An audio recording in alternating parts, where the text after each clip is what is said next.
Walking rant. I'm walking this morning and I see something that really touched my heart. There was a little boy. He was between the ages of 12 and 14 and he was walking down the street with his grandfather. His grandfather was old because he was taking those little steps and they were holding hands, and the grandson not only was holding his hand, had his arm across himself with his hand on top of his grandfather's hand as they were walking. It was the most beautiful thing. And it reminded me, grandparents are so important in a grandchild's life. First off, I think by having grandparents in a child's life, it teaches children empathy. It teaches them patience. It teaches them true, unconditional love. There are things you do with your grandparents that you don't do with your parents because your parents are busy. Your parents got stuff to do. Your parents just aren't interested.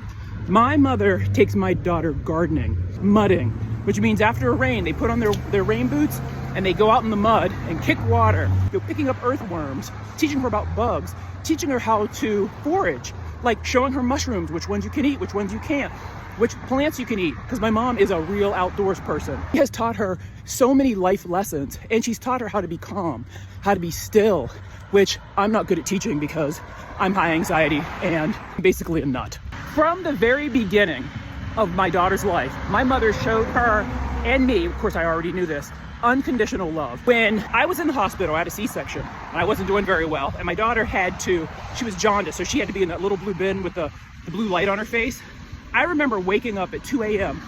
and my mother was standing over my daughter, holding her hands. She had her finger inside my daughter's finger and was standing there when everybody else was asleep. When the whole hospital was quiet, she was standing there supporting her so she wouldn't feel alone in that blue bin. That right now, just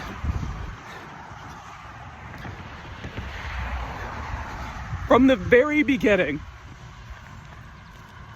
That's why anytime I talk about mom-daughter problems and things we had growing up, I do that to show mother-daughter relationships are complicated, but they don't have to stay terrible. You can grow and change inside relationships. From the very beginning, my mother has been right by my child's side. When I was pregnant and I was about to have my baby, I was having contractions and everything, I called her. She was 5 hours away. She still lived in Steubenville, Ohio. And I go, yeah, I don't think I'm gonna have the baby until the morning, so you actually don't need to drive up right now. When I hung up the phone, she said she got in the car that instant, like at 8 o'clock at night, and drove 5 hours to Michigan to be here. When she showed up, it was, every time I see my mom, I get a sense of joy, because everything about her is supportive and protective and full of wisdom. And it's so funny because as soon as she showed up, I started really having contractions and it was time to have a baby. So it's like she knew, but that's what makes a good mother. So my daughter is 9 years old, and out of everyone she hangs out with, friends, me, her father, and let me tell you, I take her on some adventures. You know, I stay in them streets. The person she would rather hang out with the most is her grandmother. They chill out, they play cards, they play games, they watch movies together. She's taught her how to cook. She's taught her how to make cake, homemade, like cake from scratch. The type of adventure she's having with her grandmother are something that she will have forever.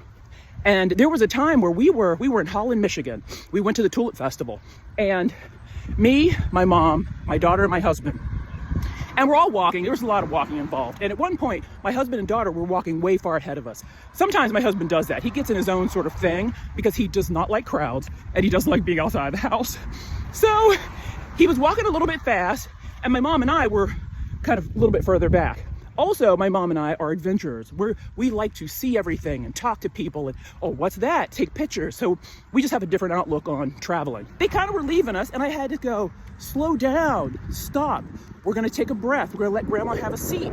Like, you gotta slow up. She's 80, for God's sakes. And I'm not interested in running. The next day, I sat down with Taylor and I go, Taylor, when you're in situations with grandma, when we're hanging out, when we're having a fun time, I need you to be present.